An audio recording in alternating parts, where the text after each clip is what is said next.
Originally published by Deep Silver and now brought across to the Switch by THQ Nordic, Risen, developed by Piranha Bytes and Wizardbox, came out back in 2009 for the Xbox 360. It later spawned both a second and third game and is a bit of a fan favourite, combining some survival mechanics with the classic RPG formula, as well as action-based combat. We are going to look at the frame rates, as well as how it plays in both docked and handheld modes, and talk about the port in general. And I use that in the loose sense of the word. My name's Mark Walker, welcome back to SwitchUp. Has it risen to the challenge? Well, let's find out.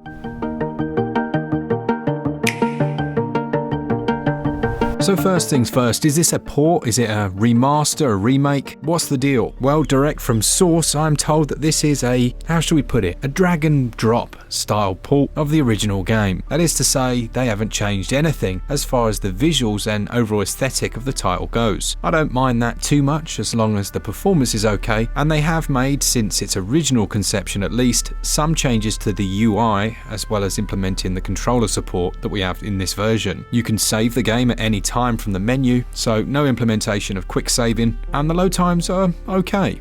As for frame rates, well, we're looking at an uncapped frame rate. It's one of the worst things for me, but it should be fine, right? Because this will be running at 60 FPS. No. It tends to fluctuate between 30 and 40, and it can hit 60 when you go underground, but frame rates are quite inconsistent. Now, with that said, it doesn't feel too bad. If it ever drops below 30, which I have seen it do a couple of times, it's quite noticeable. But in my opinion, there's absolutely no reason why they can't put in a bit of extra effort and optimize this so that it runs a flawless 60 FPS at all times.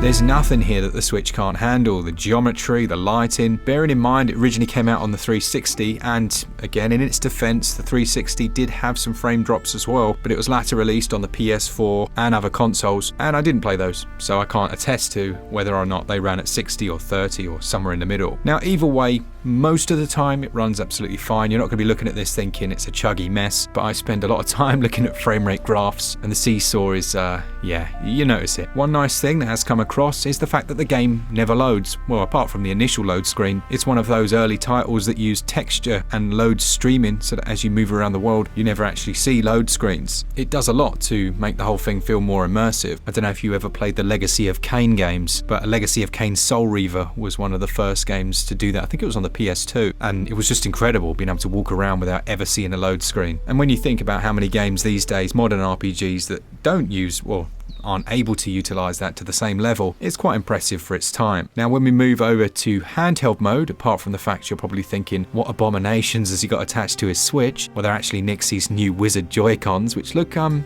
little bit like, certain console, but if you're interested in those, all the information is in the description. You can save a little bit. Maybe I'll do a review of them. But handheld performance is the same as docked, essentially. You're looking at a variable frame rate, 99% of the time above 30 FPS, but it can drop down if you do certain things or there are some heavy particle effects on screen. As we know, these old engines, particle effects were their worst nightmare, and the drops tend to remain across all versions of the game when it's to do with that. We saw it with Kingdoms of Amalur. There are certain moments where it doesn't matter what platform you're on, you can make that thing chug. On the visuals front, well,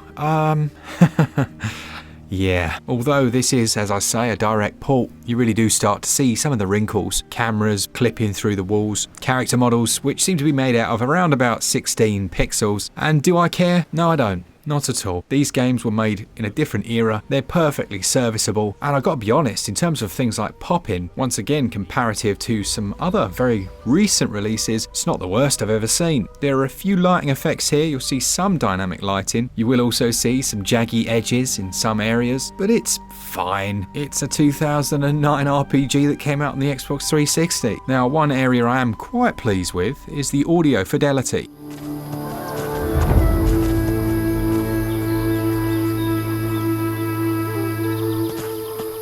One of the biggest aspects of any good RPG is the soundtrack, and Risen had a classic one, and it's come across nicely to the Switch. I didn't notice any downsampling. Over a decent set of speakers, it sounded good, and it adds a lot to the atmosphere where the visuals perhaps do not. So just on the performance front then, to summarise, it's okay. It could be a hell of a lot better, and I wish they'd really just taken a little bit of time to fully optimise it for the Switch version, but it could also be a lot worse. It's averaging 35 FPS, it reaches 60 whenever you're indoors or underground, but if you're sensitive to frame rate fluctuations, then yeah, perhaps a 2009 game on the Switch isn't for you.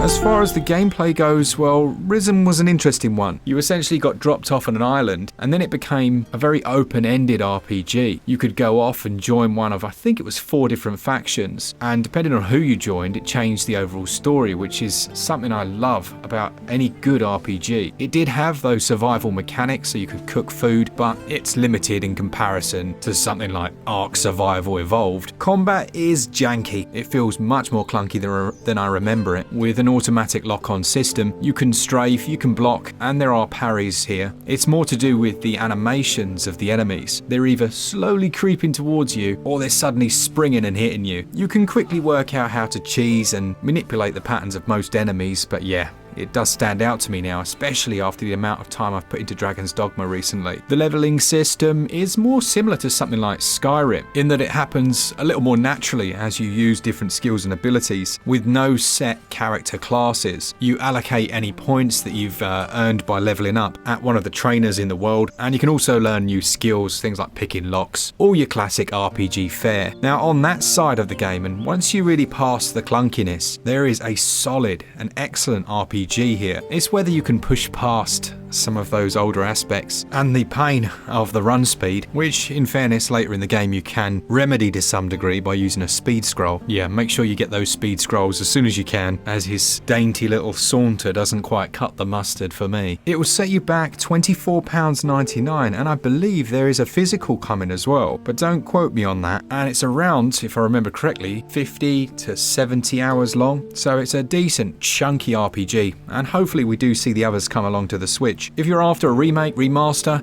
anything, then don't pick this one up on Switch. But if you just want the original game, warts and all, then yeah, that's exactly what you're getting. 25 quid, too expensive in my opinion. They should have gone for around about $14.99, particularly without any work done to the game. But if the nostalgia's strong, you're not going to regret it. 5 gigs to download, and hopefully that is everything you need to know about the Switch version of the game. If there's anything else, then please do pop a comment down and I will try and answer it and give the information needed. As always, thanks so much. It is 300,000 subscriber day, so thanks so much for that. And to all of you, and to our Patreons and our members as well, you guys are amazing. You've kept this channel running many times when things have exploded. So for all things Switch, all the time, keep it Switch up. Cheers guys, see ya!